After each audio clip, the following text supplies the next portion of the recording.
चलो स्टार्ट करें। ठीक है, तो मैं यहाँ भी देखूँगा बीच बीच में। ठीक है, तो आज का हमारा जो टॉपिक है वो है प्रोजेक्टाइल मोशन।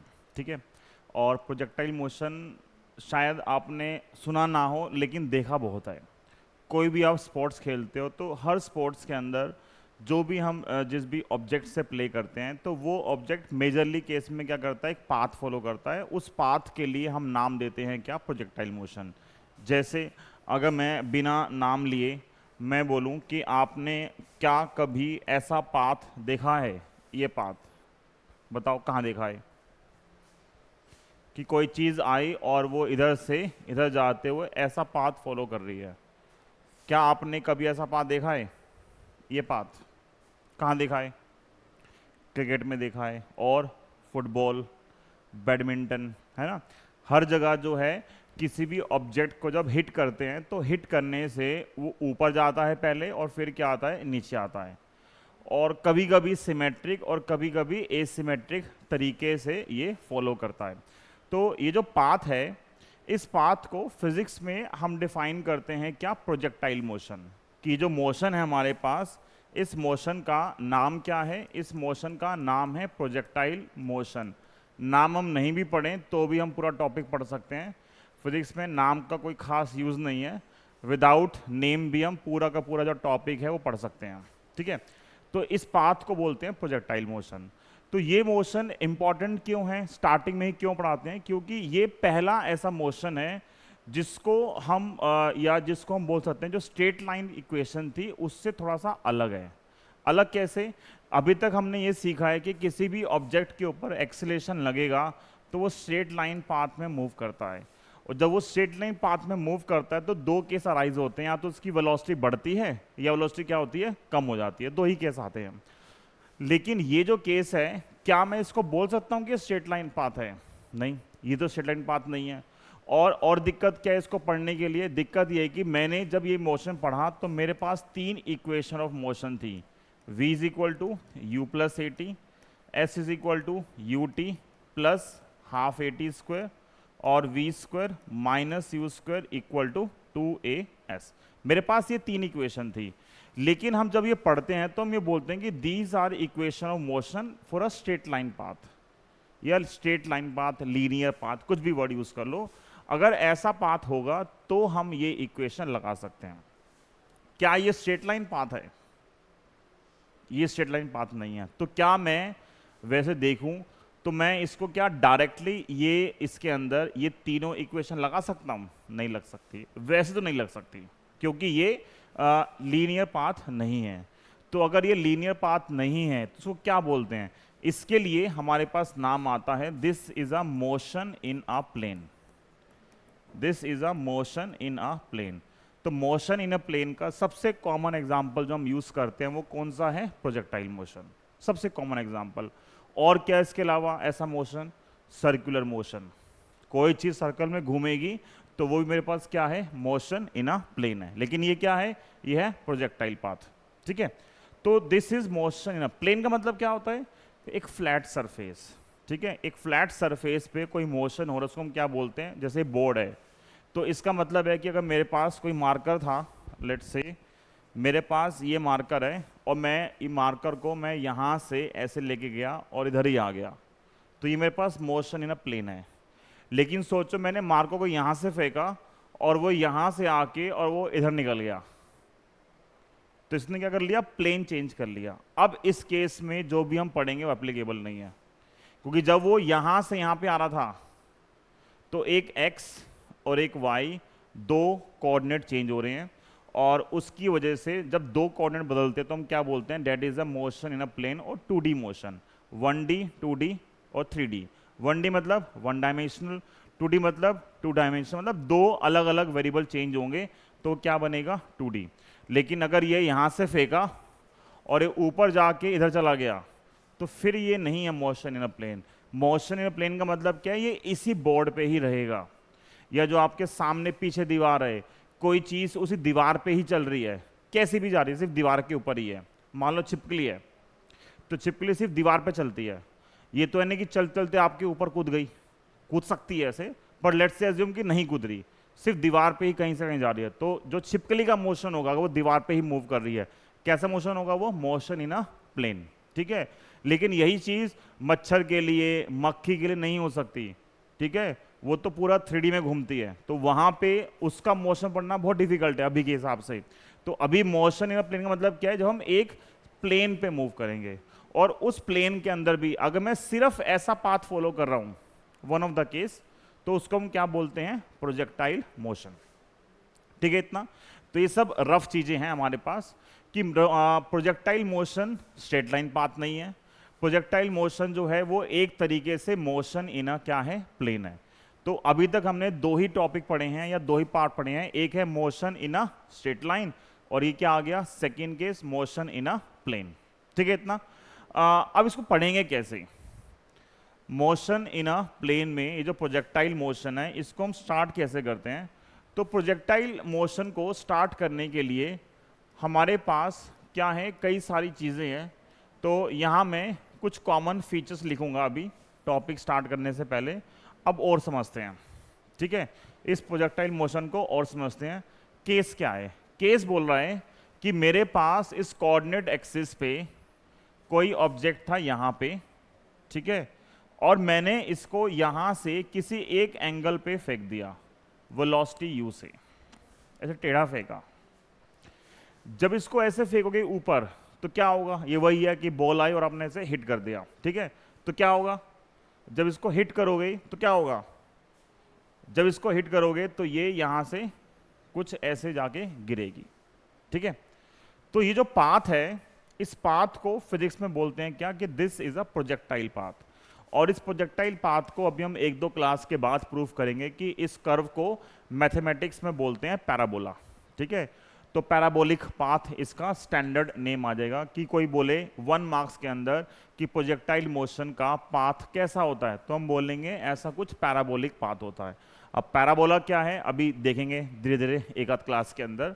तो लेट्स से इसको यू से फेंका, और वो यू से फेंकने के बाद ये आगे जा रहा है, ठीक है, क्योंकि ये स्ट्रेट लाइन पाथ तो नहीं है। अब जब स्ट्रेट लाइन पाथ नहीं है तो मेरे पास अभी कुछ है नहीं पढ़ाने के लिए।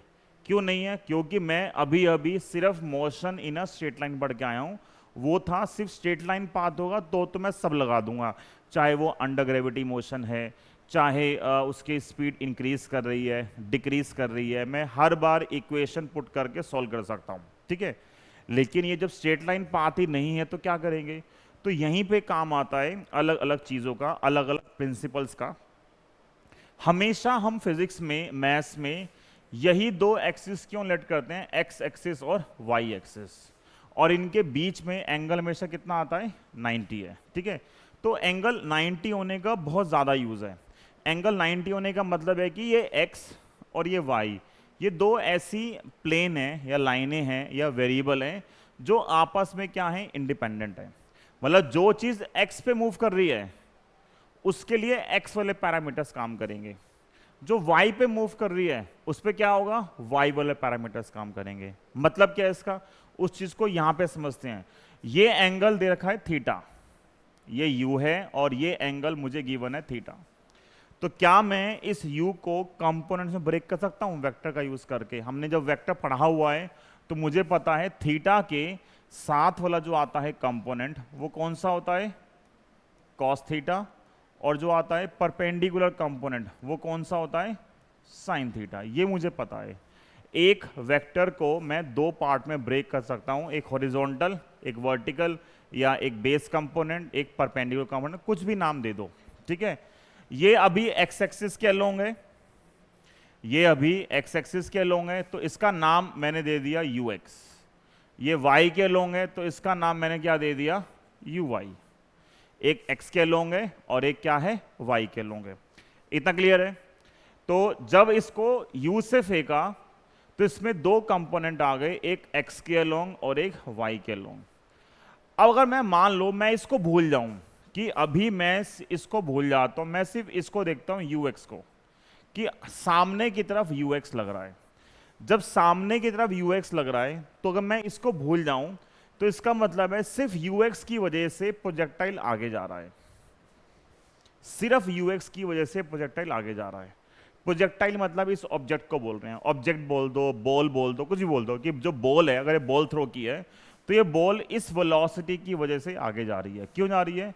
जिस डायरेक्शन में वेलोसिटी लग रही है, जिस डायरेक्शन में एक्सेलरेशन होगा, उन्हीं डायरेक्शन के आसपास जो है वो क्या होगा? मोशन होगा। ठीक है, वो बोलते हैं कि हमेशा कि एक वेलोसिटी और एक एक्सेलरेशन दोनों में से कौन डायरेक्शन देता है किसकी? मोशन की।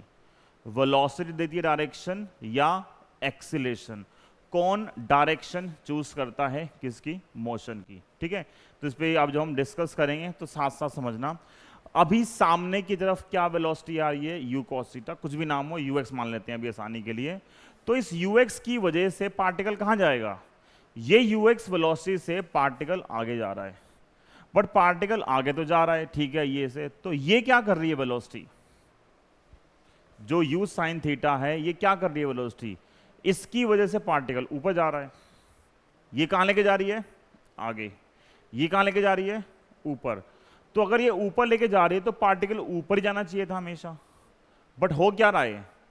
पहले पार्टिकल धीरे धीरे ऊपर जा रहा है, फिर यहां पे आके पार्टिकल इस पॉइंट से, अगर ये मिड पॉइंट मान लेते हैं, तो यहां से पार्टिकल ने वापस नीचे आना शुरू कर दिया। तो क्या रीजन हो सकता है कि पार्टिकल यहां से जाने के बाद नीचे आ रहा है? क्या रीजन होगा? सोचो। अगर पार्टिकल पहले ऊपर जा रहा है और फिर वापस नीचे आ रहा है, तो क्या रीजन है कि पार्टिकल वापस नीचे आ गया? कुछ है रीजन? पूरा चैप्टर हमने motion in a straight line पढ़ा है, तो क्या कोई रीजन है जिससे पार्टिकल वापस नीचे आ रहा है? क्या रीजन हो सकता है? ग्रेविटी। बहुत सही, ठीक है, सिंपल रीजन क्या है? ग्रेविटी। जब पार्टिकल ऊपर जा रहा है तो ग्रेविटी कहां लग रही है? नीचे लग रही है। उसकी वेलोसिटी ऊपर की तरफ थी, ठीक है, ग्रेविटी कहां लग रही है? नीचे लग रही है। वेलोसिटी ऊपर की तरफ है, ग्रेविटी नीचे की तरफ है, दोनों की डायरेक्शन क्या है? अपोजिट है। जब भी वेलोसिटी और एक्सेलरेशन दोनों की डायरेक्शन अपोजिट होगी तो उसका मतलब उसका मोशन कैसा होगा? रिटार्डेड मोशन होगा। तो मतलब जब पार्टिकल ऊपर जा रहा है और एक्सेलरेशन अपोजिट लग रहा है तो धीरे धीरे स्पीड क्या होगी? कम होती जाएगी। तो जैसे जैसे ये ऊपर जा रहा है उसकी स्पीड क्या हो रही है? कम होती जा रही है। अगर कम होती जाएगी तो क्या होगा? एक पॉइंट पे आके वो क्या होगा? रुकेगा, और फिर क्या होगा? वापस नीचे आएगा। रुकने का मतलब ऐसे नहीं होता कि वहां जाके रुक गया, बैठ गया, नहीं, वो एक इंस्टेंट होता है कि एक मोमेंट पे उसकी वेलोसिटी क्या थी? जीरो थी।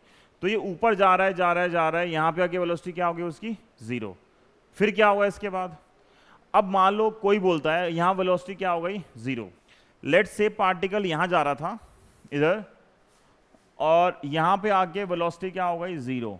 अगर सोचो इस पॉइंट पे वेलोसिटी जीरो हो गई तो नीचे गिरेगा वो, तो आगे क्यों जा रहा है? अगर यहां पे वेलोसिटी जीरो हो गई तो ये आगे क्यों जा रहा है? आगे किसकी वजह से जा रहा है? ये भी तो बैठा है, ये क्या कर रहा है? उसको आगे लेके जा रहा है। ये क्या कर रहा है? उसको ऊपर लेके जा रहा था। तो यहां तक तो ऊपर ले गया, पर जब वेलोसिटी जीरो हो गई तो क्या ग्रेविटी लगनी बंद हो गई क्या? नहीं, वो तो लग रही है हमेशा ही। तो ग्रेविटी हमेशा लगती जा रही है और ये आगे भी जा रहा है, तो इसके बाद क्या होगा? ये तो उसको आगे रखेगा ही रखेगा, लेकिन अब ग्रेविटी नीचे लग रही है तो क्या होगा? वो नीचे आना शुरू करेगा, और ऐसे पहले ऊपर गया और फिर क्या आ गया? नीचे आ गया। तो क्या समझे यहां से कि जो मोशन है जब किसी एंगल पे फेंकते हैं तो मैं डायरेक्ट ये मोशन नहीं पढ़ सकता, मुझे कोई और तरीका ढूंढना पड़ेगा इसको पढ़ने का। तो मैंने क्या तरीका ढूंढा? मैंने तरीका ही ढूंढा कि मैं हॉरिजॉन्टल वाला अलग पढ़ूंगा और जो वर्टिकल वाला है वो अलग पढ़ूंगा। अगर मैं सिर्फ हॉरिजॉन्टल देखूं तो ये स्ट्रेट लाइन पाथ है, सिर्फ वर्टिकल देखूं तो वो भी स्ट्रेट लाइन पाथ है। तो अगर मैं सिर्फ हॉरिजॉन्टल समझूंगा तो मैं इक्वेशन ऑफ मोशन लगा सकता हूं, अगर मैं सिर्फ वर्टिकल समझूंगा तो मैं इक्वेशन ऑफ मोशन लगा सकता हूं, लेकिन अगर मैं ये पाथ समझूंगा तो नहीं लगा सकता, क्योंकि ये कर्व पाथ है, ये स्ट्रेट लाइन पाथ है, ये स्ट्रेट लाइन पाथ है। तो यहां लग सकती है, यहां लग सकती है, यहां नहीं लग सकती। तो इसको समझने के लिए मैं इसको समझूंगा, इसको समझूंगा, और दोनों को फिर इकट्ठा कर देंगे। पहले ये अलग पढ़ा, ये अलग पढ़ा, दोनों को क्लब कर दिया, तो फिर ये समझेंगे।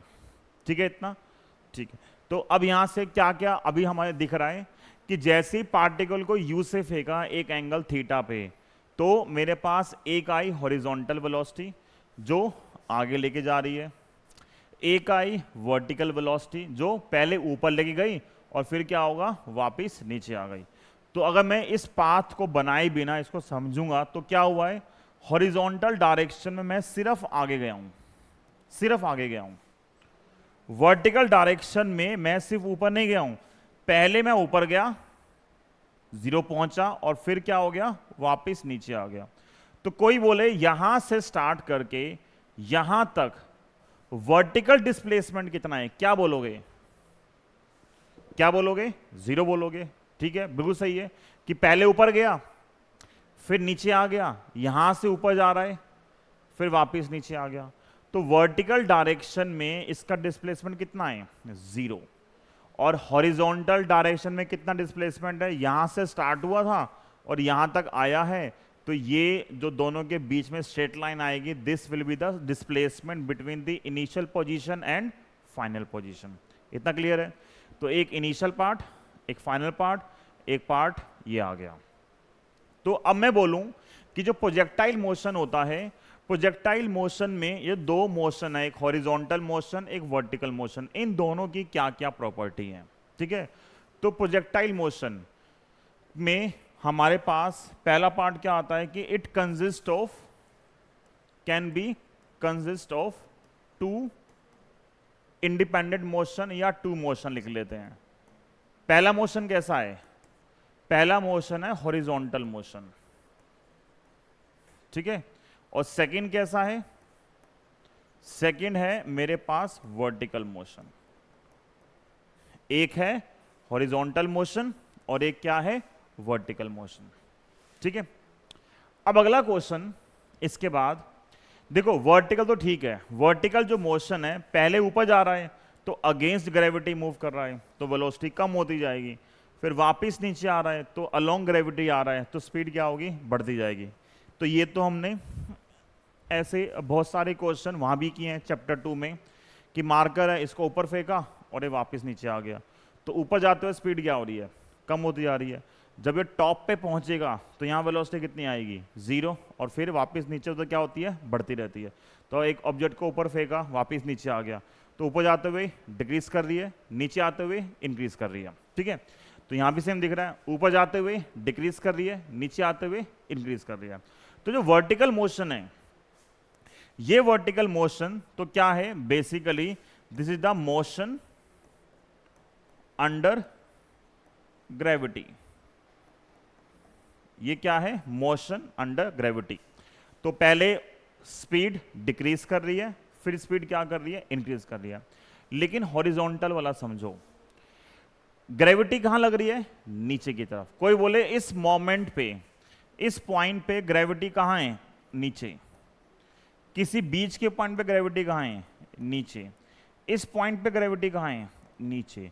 तो यहां से स्टार्ट करके पूरे मोशन में ग्रेविटी कहां लग रही है, नीचे की तरफ लग रही है, ठीक है।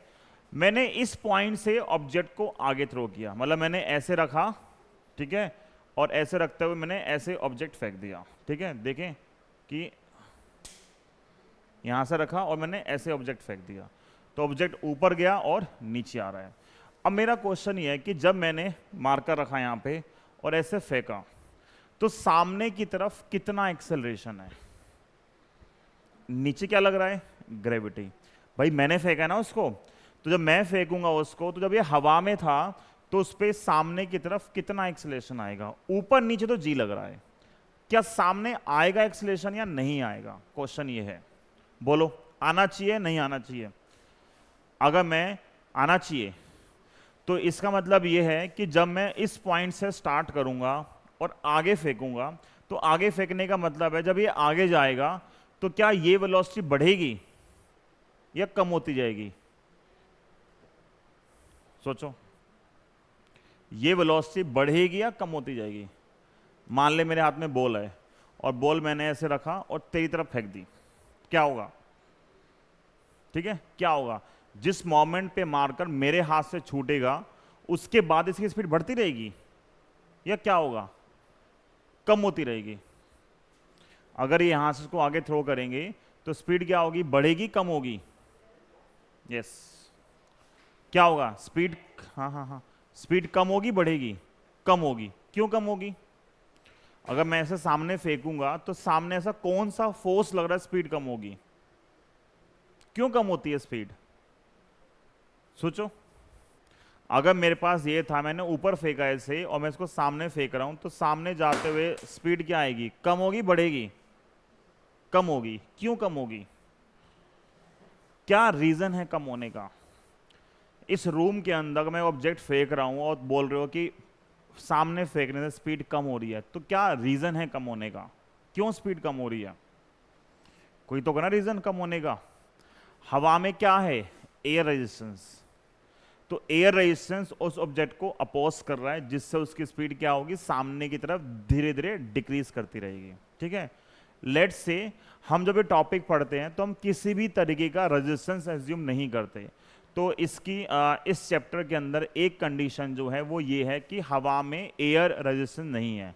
मान लो हम वैक्यूम में कर रहे हैं, या इतना कम है एयर कि वो मोशन को अपोज नहीं कर रहा। अब मैं इस पूरे सिनेरियो से, लेट्स से इस रूम के अंदर से मैंने एयर गायब कर दी और मैंने सामने फेंका, अब क्या होगा? अभी भी स्पीड कम होगी? सोचो, या बढ़ेगी? क्या ऐसा हो सकता है कि मैंने फेंका स्पीड बढ़ जाए? होता है ऐसा? अगर क्रिकेट मैच देखते हो और बॉलर आया भागता हुआ और उसने एक बॉल थ्रो की सामने बैट्समैन को, तो बैटर बोलते हैं, ठीक है, तो जिस मोमेंट पे बॉल उसके हाथ से छूटती है, उसी मोमेंट पे कैमरा नीचे स्पीड लिख देता कि इतनी स्पीड से बॉल फेंकी है। ठीक है, तो उसके हाथ से बॉल छूटते ही जब वो बैट्समैन तक आती है या बैटर तक आती है, तो वहां तक आते हुए स्पीड कम होती है या ज्यादा होती है? ज्यादा हो नहीं सकती ना। ज्यादा कब होती? देखो, उसका हाथ ऐसे गया पीछे, उसका हाथ यहां से यहां तक आया, यहां से यहां तक आया। वो तो भागता है मोमेंटम गेन करने के लिए, आता पीछे से भागता हुआ। जब उसका हाथ यहां से यहां तक आया, इधर से यहां तक आया, तो यहां से यहां तक तो फोर्स लग रहा है, पर जिस मोमेंट पे बॉल छूट गई उसके हाथ से, उसके बाद फोर्स लगना बंद हो गया। हवा में कौन फोर्स लगा रहा है? आगे की तरफ लगा नहीं ना फोर्स कोई।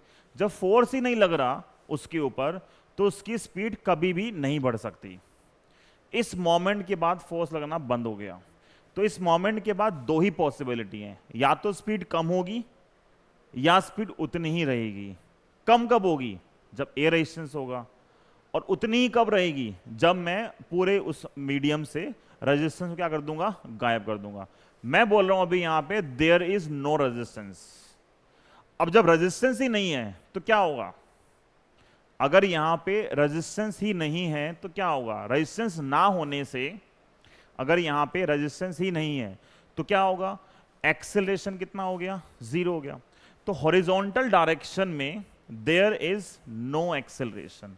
हॉरिजॉन्टल जो मोशन है, ये जो हॉरिजॉन्टल मोशन है, हॉरिजॉन्टल मोशन को हम बोलते हैं कि this is a uniform motion. Horizontal motion कैसा है? यूनिफॉर्म मोशन है। यूनिफॉर्म मोशन का मतलब है यहां पर जो ए एक्स है वो कितना है? 0 है। तो इस प्रोजेक्टाइल मोशन को हमने दो पार्ट में ब्रेक कर दिया। वर्टिकली क्या हो रहा है? पहले ऊपर गया, स्पीड कम होती जा रही है, टॉप तक पहुंचा, स्पीड 0 हो गई, फिर वापस नीचे आया तो स्पीड क्या हो गई? बढ़ती चली गई। हॉरिजॉन्टल डायरेक्शन में जिस स्पीड से फेंका उसी स्पीड से आगे जाएगा। तो जब तक ये नीचे वापस नहीं आता तब तक इसकी वेलोसिटी क्या आएगी? सेम आएगी। तो एक 1 मार्क्स का किसी भी कंपटीशन में सबसे कॉमन क्वेश्चन यही आता है कि इस पूरे प्रोजेक्टाइल मोशन में ऐसी कौन सी चीज है जो हमेशा सेम रहती है? तो उसका आंसर इसी सामने बोर्ड पे है। पूरे प्रोजेक्टाइल में ऐसी कौन सी वेलोसिटी है, या कौन सी वेलोसिटी बोल दो, या कौन सी ऐसी फिजिकल क्वांटिटी है जो हमेशा क्या रहती है? सेम रहती है। तो कौन सी सेम रहेगी? कौन सी सेम रहेगी? ये रही, बिल्कुल सही है। कौन सा? u cos theta. वर्टिकली तो पहले कम हो रही है फिर बढ़ रही है, वो तो सेम है ही नहीं। पर हॉरिजॉन्टल डायरेक्शन में कोई एक्सेलरेशन नहीं है। जब हॉरिजॉन्टल डायरेक्शन में कोई एक्सेलरेशन नहीं है, इसका मतलब हॉरिजॉन्टल डायरेक्शन में स्पीड क्या हो गई? कांस्टेंट। तो जितनी स्पीड यहां पे है उतनी ही यहाँ पे, उतनी ही यहाँ पे, उतनी ही यहाँ पे, हर जगह स्पीड क्या है, सेम। कितनी, u cos थीटा। पर कोई बोले क्या वर्टिकल स्पीड हर जगह u sin थीटा है? नहीं भाई, वो सेम नहीं है। क्यों? यहाँ जितनी भी थी मुझे पता है यहाँ तो जीरो हो गई, यहाँ पे क्या हो गई, जीरो। तो पूरे प्रोजेक्टाइल मोशन में हर जगह दो वेलोसिटी हैं, एक हॉरिजॉन्टल कंपोनेंट और दूसरा कौन सा है, वर्टिकल कंपोनेंट। तो एक आएगा हॉरिजॉन्टल और एक क्या आएगा, वर्टिकल। हॉरिजॉन्टल वाला मोशन कैसा हो गया, यूनिफॉर्म। वर्टिकल वाला मोशन कैसा है, मोशन अंडर ग्रेविटी, मतलब ऊपर जाते हुए कम हो रही है, नीचे आते हुए स्पीड क्या हो रही है, बढ़ रही है। इतना समझ में आया आपको? तो ये मेरे पास हॉरिजॉन्टल और वर्टिकल का ब्रेकअप हो गया, किसके हिसाब से, प्रोजेक्टाइल मोशन के हिसाब से। अब अगला पार्ट ये है कि मुझे यहाँ पे निकालना क्या है, करना क्या मुझे इसका। ये मैं समझ गया कि हॉरिजॉन्टल है, एक वर्टिकल है, पर मैं यहाँ से क्या करना चाहता हूँ, मेरा एम क्या है इस मोशन में, मेरा क्या एम है इस मोशन में? मेरा एम ये है कि इसके बारे में जो जो चीजें पॉसिबल हैं, कुछ भी पॉसिबल है, मुझे सब पढ़ना है। तो क्या क्या पॉसिबल है, जो कॉमन चीजें हैं, ठीक है, जो आपके दिमाग में आएंगी बिना पढ़े, क्या क्या हो सकता है। अगर आप यहां से स्टार्ट कर रहे हो, आपने ऐसे फेंका यू से और ये एक पाथ फॉलो कर रहा है, तो आप क्या क्या निकाल सकते हो, सोचो। पढ़ तो लेंगे पर खुद तो पता नहीं, कॉमन सेंस वाली चीजें हैं। यहां से स्टार्ट कर रहे हो और यहां पे आगे गिरा, तो क्या क्या निकाल सकते हो, क्या क्या मन करेगा आपका निकालने का। यहां पे इस डायग्राम के हिसाब से आपका क्या क्या मन करेगा निकालने के लिए, अगर करता है तो, ऐसा करेगा नहीं इस एज में, पर अगर करता है तो क्या मन करेगा निकालने का, या क्या क्या फाइंड कर सकते हो। चैप्टर 2 के हिसाब से अगर हम थोड़ा बहुत चैप्टर पढ़ा है तो क्या क्या निकल सकता है, सोचो, गैस मारो, गैस मारो, क्या क्या निकल सकता है।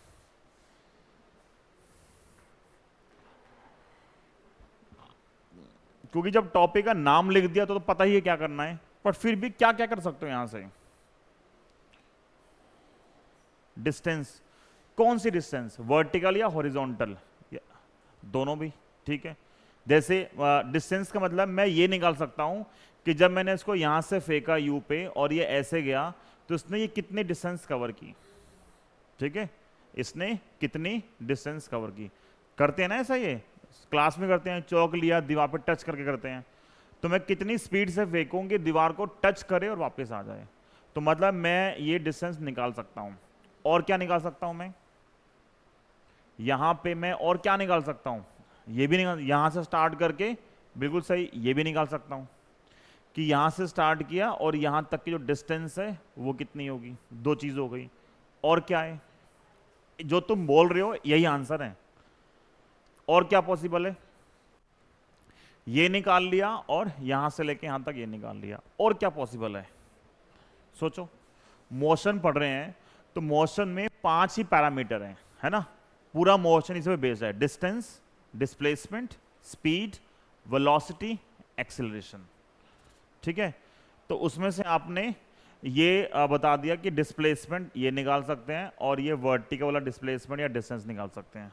और क्या पॉसिबल है, और क्या पॉसिबल है, एक चीज और पॉसिबल है, ठीक है, ये भी सही बोल रहे हो, यहां से लेके यहां तक का टाइम निकाल सकते हैं कि जब मैं यहां से फेंकूंगा और ये यहां पे आके गिरेगा तो कितनी देर बाद जाके यहां पे गिरेगा, ठीक है। मान लो वो बैठा है और मैं यहां से चौक मारूं, तो मैं अगर इसको पढ़ूंगा तो मैं निकाल सकता हूं कि चौक कितनी देर के बाद तुम्हारे सर पे जाके हिट करेगा, निकाल सकते हैं हम, अगर मुझे पता है तो। कुछ 3 चीज हो गई, ये डिस्टेंस निकाल सकते हैं, यहां से लेके यहां तक की डिस्टेंस निकाल सकते हैं, और ये टाइम निकाल सकते हैं।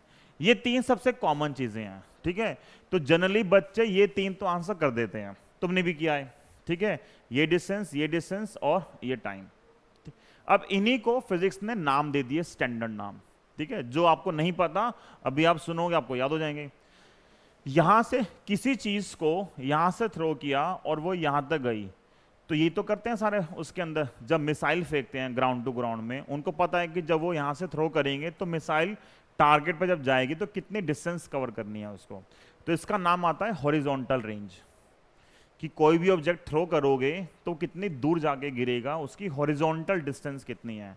आप जब भी नेक्स्ट टाइम पढ़ोगे, कोई भी नई मिसाइल आती है, ठीक है, air to air, ground to ground, तो उन सब में ये सब यूज करते हैं कि रेंज कितनी है, ठीक है, उस पर लिखा भी होता है। अगर कभी परेड देखी है तो वहां भी जो मिसाइल उसमें लिखा होता है सब कुछ, नंबरिंग कि कितनी दूर तक जाती है, रेंज क्या है उसकी, ठीक है, तो ये रेंज हो गई। दूसरा इसको बोलते हैं मैक्सिमम हाइट, कि जब उसको फेंका एक स्पीड से तो कितना ऊपर तक जा सकता है, ये मैक्सिमम हाइट है, सेकंड पार्ट। थर्ड पार्ट, यहां से थ्रो किया और इसने यहां पे आया तो ये मैंने निकाला उसका time of flight. Time of flight मतलब कि जहां से फेंका और जहां पे जाके गिरा उसकी जर्नी का कितना टाइम लगा, वो उसका क्या है, टाइम ऑफ फ्लाइट। तीन चीज तो कॉमन है, ठीक है। तो हमारा वैसे टारगेट आज का जो था, कम से कम 3 में से 2 तो हम कर ही सकते हैं, मे बी तीनों भी कर लें। तो हमें ये चीजें डिस्कस करनी है, ठीक है। और डिस्कस करने के लिए मैं क्या यूज करूंगा, हॉरिजॉन्टल और वर्टिकल चीजें जो है मोशन, उसका यूज करूंगा और सब पढ़ सकता हूं। तो 3 चीज हम ट्राई करते हैं आज करने के लिए, और मैं उसके लिए जो कंडीशंस यूज करूंगा वो ये है। और प्रोजेक्टाइल मोशन में जो हमने एक चीज मानी हुई है, 2 कंडीशन हमारे पास जिसका यूज करके हमें पूरा मोशन पढ़ते हैं। एक तो जिस ऑब्जेक्ट को फेंका है वो ऑब्जेक्ट जो है अभी पॉइंट ऑब्जेक्ट है, मतलब इस टॉपिक के हिसाब से मैं ट्रेन को उठा के फेंकूं, तुम्हें उठा के फेंकूं, बॉल को उठा के फेंक दूं, सबके लिए सेम आंसर आएंगे। ये पूरा टॉपिक एज्यूम कर रहा है ऑब्जेक्ट कैसा है, पॉइंट ऑब्जेक्ट है, लेकिन रियलिटी ऐसी नहीं होती। अब मैं इस मार्कर को अगर मैं 2 तरीके से फेंकूं, देखो एक केस मैंने फेंका ऐसे सीधा, ठीक है, और एक मैंने फेंका ये सीधा गया ऐसे, और एक मैंने फेंका इसको घुमा के, दोनों अलग अलग हैं, रियलिटी में दोनों अलग अलग हैं, ठीक है। ये टॉपिक बोल रहा है ऑब्जेक्ट पॉइंट ऑब्जेक्ट है, मतलब उसमें रोटेशन तो पॉसिबल ही नहीं है। तो जैसे ही हम पढ़ते हैं फिजिक्स के अंदर, हमारा दिमाग डायरेक्ट जाता है रियलिटी पे, और रियलिटी थोड़ी डिफर करती है, थोड़ी क्या काफ़ी डिफर करती है इन चीज़ों से, ठीक है। जैसे जब से टॉपिक पढ़ रहे हैं, सबसे कॉमन एग्जाम्पल जो आता है वो आता है जैवलिन थ्रो, नीरज चोपड़ा, ठीक है, कि उसका जैवलिन है, अगर वो भी ऐसा ही पाथ फॉलो करता है, सेम पाथ, और कितनी दूर जाके गिरता है, वो उसकी हॉरिजॉन्टल रेंज हो गई, ठीक। तो अब आप दोबारा देखो उसकी कोई भी देखो वीडियो, वो कितनी डिस्टेंस कवर कर रहा है, वो एंगल भी आता है वहाँ पे कि उसने जैवलिन कितने एंगल पे फेंका, तो एंगल यूज़ करो, ऑनलाइन चेक कर लो उसको जैवलिन उसका मास कितना है, और जो फॉर्मूले लगा दो, चेक करो कितनी रेंज आ रही है और कितना डिफरेंस आ रहा है, जो आप फॉर्मूले पढ़ोगे और जो रियलिटी में होगा। अब जब रियलिटी में होगा तो जैवलिन पॉइंट ऑब्जेक्ट तो है नहीं, उसका मास है, ठीक है, उसका मास है, वो ऐसे जा रहा है, इधर गिर रहा है, और एयर भी है कुछ ना कुछ, तो वो एक्सटर्नल फैक्टर कितना डिफरेंस क्रिएट करते हैं, वो डिफरेंस निकाल सकते हो, ठीक है। चलो, तो एक पार्ट ये हो गया, ये पार्ट हो गया। अब हम स्टार्ट करते हैं अपना पहला पार्ट, ठीक है। ये सब हमने ऊपर ऊपर की बातें करी हैं थोड़ा बहुत समझने के लिए। तो पहला पार्ट मुझे निकालना है अभी यहाँ पे टाइम ऑफ फ्लाइट, पहला पार्ट मुझे निकालना है टाइम ऑफ फ्लाइट। तो टाइम ऑफ फ्लाइट का सिंबल आता है टी, स्टैंडर्ड सिंबल टी है, वैसे तो कुछ भी यूज कर लो। इसको बोलते हैं it is the time, it is the time for which projectile is in air, is in air, time for which projectile is in air। ये जो हम टॉपिक पढ़ रहे हैं, ठीक है, ये प्रोजेक्टाइल का पहला केस है, इसके लिए नाम आता है वैसे ग्राउंड टू ग्राउंड। हम ये ग्राउंड टू ग्राउंड पढ़ रहे हैं, और एंगल पे फेंका गया है, तो एंगल पे फेंका गया है तो इसका नाम बन जाता है हमारे पास angular projectile. This is the first case. अगर ये पता लग गया बाकी सब पढ़ लोगे, ये मेन स्टैंडर्ड केस है। एक आपने पढ़ लिया तो बाकी सब जो है वो इसी के आसपास हैं सब कुछ। एंगुलर क्यों बोल रहे हैं, क्योंकि एक एंगल पे फेंका गया। ग्राउंड टू ग्राउंड क्यों है, क्योंकि ग्राउंड से फेंका है और ग्राउंड पे आगे गिरा है। और भी केस पॉसिबल है, मान लो छत से फेंक दिया, तो छत से फेंकोगे तो ऐसा नहीं आएगा, ठीक है। और या ऐसे पहाड़ के नीचे खड़े हो और हिल एरिया है और पहाड़ के ऊपर फेंका तो अलग केस आएगा, ठीक है। बहुत सारे केस बनते हैं, तो अभी पहले फर्स्ट केस डिस्कस करेंगे, बाकी फिर धीरे धीरे डिस्कस करेंगे। टाइम ऑफ फ्लाइट है। अब पॉइंट ये है, जो मेन चीज है, मुझे जब भी कुछ भी निकालना है मुझे इक्वेशन ऑफ मोशन यूज करनी है। तो मतलब मैं इस डायग्राम के अंदर या तो हॉरिजॉन्टल मोशन की बात करूंगा या वर्टिकल मोशन की बात करूंगा, बस आइदर हॉरिजॉन्टल और वर्टिकल। देखो इस आधे टाइम के लिए यहां से स्टार्ट करके यहां तक, यहां से स्टार्ट करके यहां तक जो प्रोजेक्टाइल था वो ऊपर जा रहा है, असेंड कर रहा है, तो इसको बोलते हैं टाइम ऑफ एसेंट, कि वो ऊपर जा रहा है। और यहां से लेके यहां तक क्या हो रहा है, वो नीचे आ गया। तो अगर वो यहां से लेके यहां तक नीचे आएगा तो ये क्या हो गया, टाइम ऑफ डिसेंट। तो इस पूरे टाइम ऑफ लाइट को मैं दो पार्ट में लिख सकता हूं।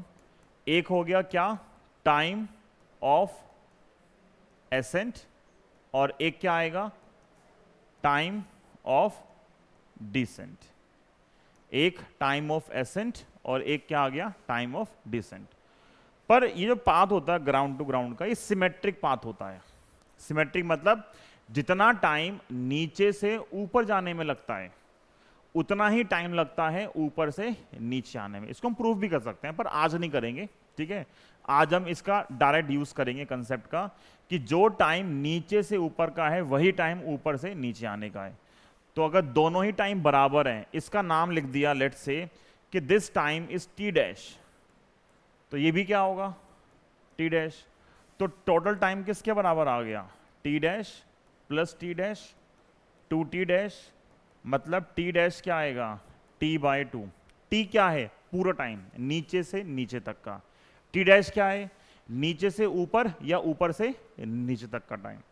तो डायग्राम अगर हम यहाँ बनाएं, हमें बार बार एक ही डायग्राम यूज करना है, कुछ अलग नहीं है करने को हमारे पास। इस पॉइंट तक का इसको नाम दिया O, ठीक है, ये नाम दिया B और ये नाम दे दिया A, ठीक। अब मुझे जो है या तो हॉरिजॉन्टल मोशन लेना है या वर्टिकल मोशन लेना है। तो मैंने यहां पे लिखा कंसीडर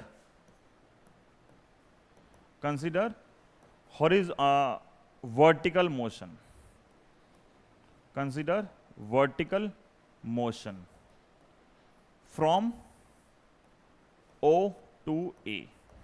इस O से स्टार्ट करके A तक का सिर्फ वर्टिकल मोशन की बात करें, सिर्फ वर्टिकल की, हॉरिजॉन्टल की बात नहीं कर रहे। देखो O से A तक वर्टिकली क्या हो रहा है, O से लेके A तक वर्टिकली हो क्या रहा है, पार्टिकल जो है वो यहां से स्टार्ट हुआ, उसकी ऊपर की तरफ वेलोसिटी कितनी थी, uy। तो वर्टिकली हो क्या रहा है, उसको फेंका गया ऊपर uy से, वो ऊपर जा रहा है वर्टिकली, मतलब यहां से लेके यहां से यहां तक का मतलब क्या, हॉरिजॉन्टल ऐसे गया और वर्टिकल ऐसे गया। तो वर्टिकली क्या हो रहा है, उसको फेंका uy से, वो ऊपर जा रहा है और इस पॉइंट पर आकर, टॉप पॉइंट पर आकर उसकी वेलोसिटी कितनी हो गई, 0 हो गई। और अगेंस्ट ग्रेविटी मूव कर रहे हैं तो एक्सेलरेशन क्या आता है, माइनस आता है, हमें पता है, हमने चैप्टर 2 में ये पार्ट सीखा है। तो अगर मैं सिर्फ वर्टिकल मोशन मानता हूं नीचे से ऊपर तक का, तो बताओ इनिशियल वेलोसिटी कितनी है, uy, u sin थीटा। क्यों है, पता ही है, ये जो ux आता है वो कितना होता है, u cos थीटा, और ये क्या आता है, u sin थीटा। तो initial velocity u sin theta है। वर्टिकल कितनी है y, पॉइंट A पर 0, क्योंकि यहां पे वेलोसिटी 0 क्यों हो रही है, अगर यहां वेलोसिटी 0 नहीं होती तो पार्टिकल क्या होता और ऊपर जाता। अगर वो इससे ऊपर नहीं जा सकता, इसका मतलब इस पॉइंट पे वर्टिकल पार्ट जो उसको ऊपर लेके जा रहा था वो क्या हो गया, 0 हो गया। तो यहां पे वेलोसिटी कितनी आ गई, 0। ऊपर जाते हुए अगेंस्ट ग्रेविटी जा रहे हैं तो एक्सीलरेशन अलोंग y एक्सिस कितना आएगा, माइनस का g।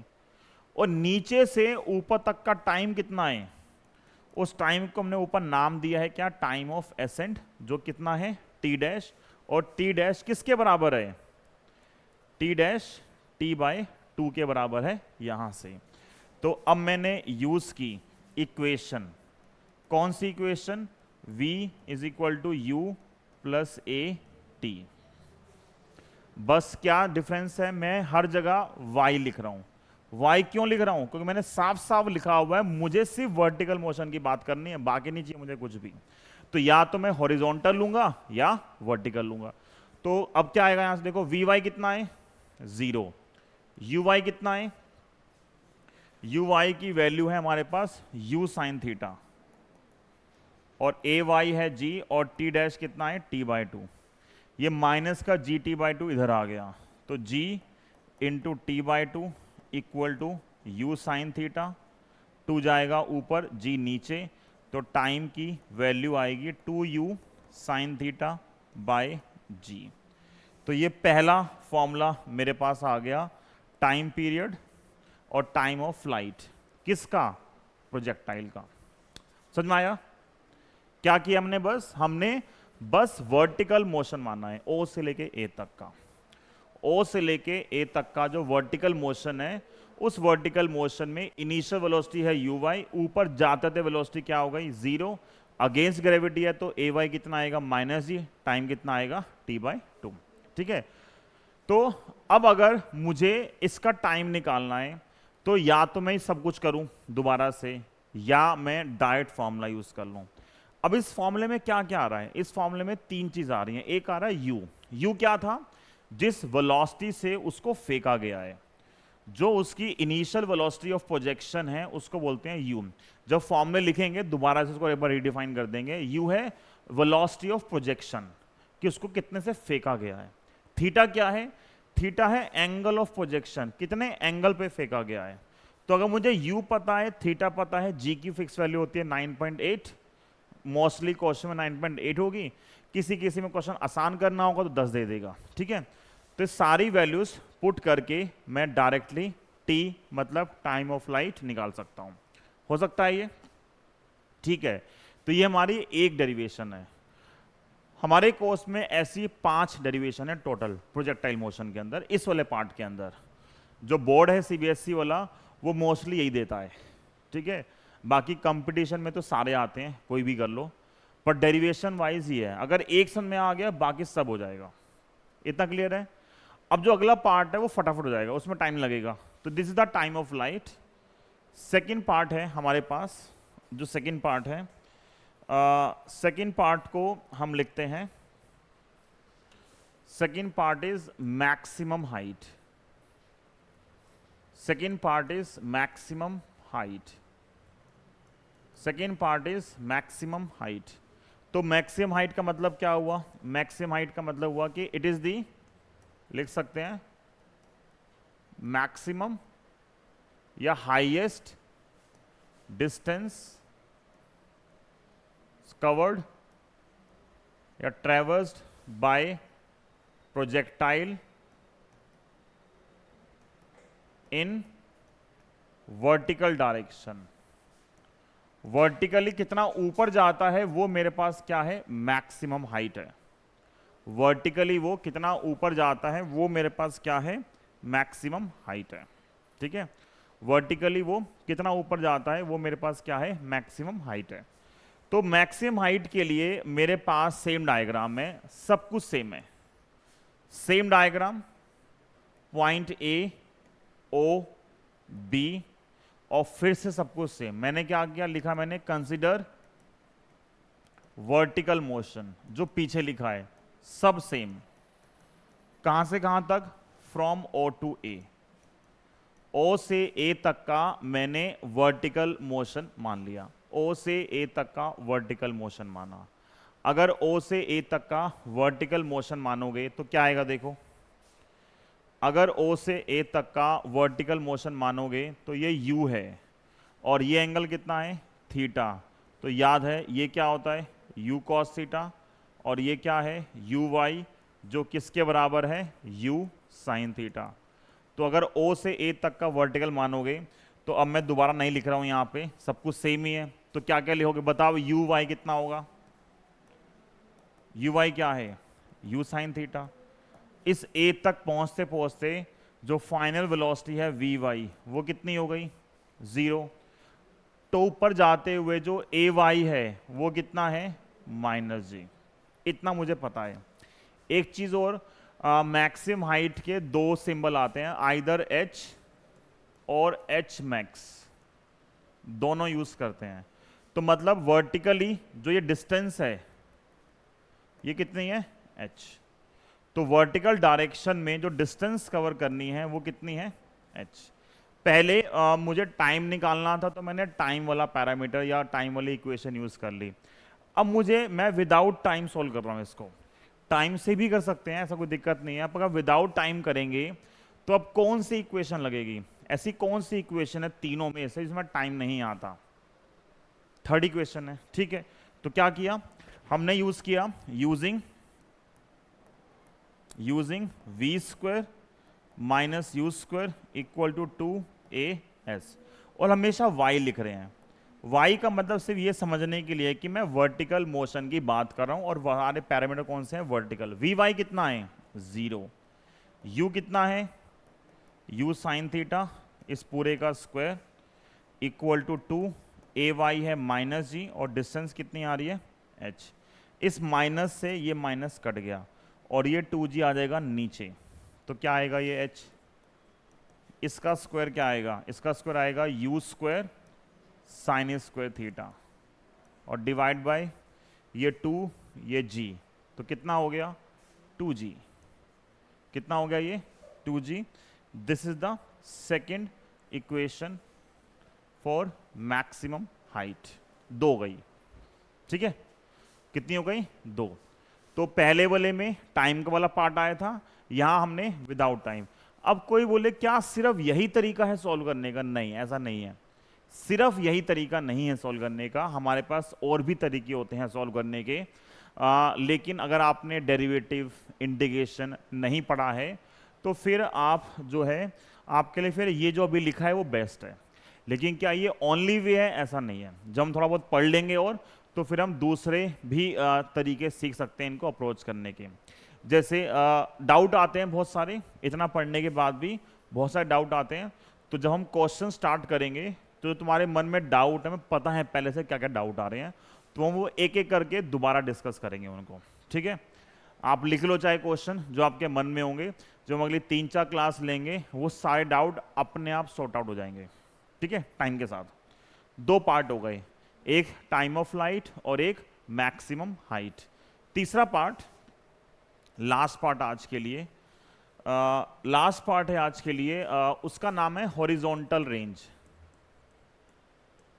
अब 2 कराने के बाद बच्चों का दिमाग चलना थोड़ा थोड़ा शुरू हो जाता है, पूरा तो नहीं, थोड़ा थोड़ा शुरू हो जाता है। हॉरिजॉन्टल रेंज का मतलब है इट इज द मैक्सिमम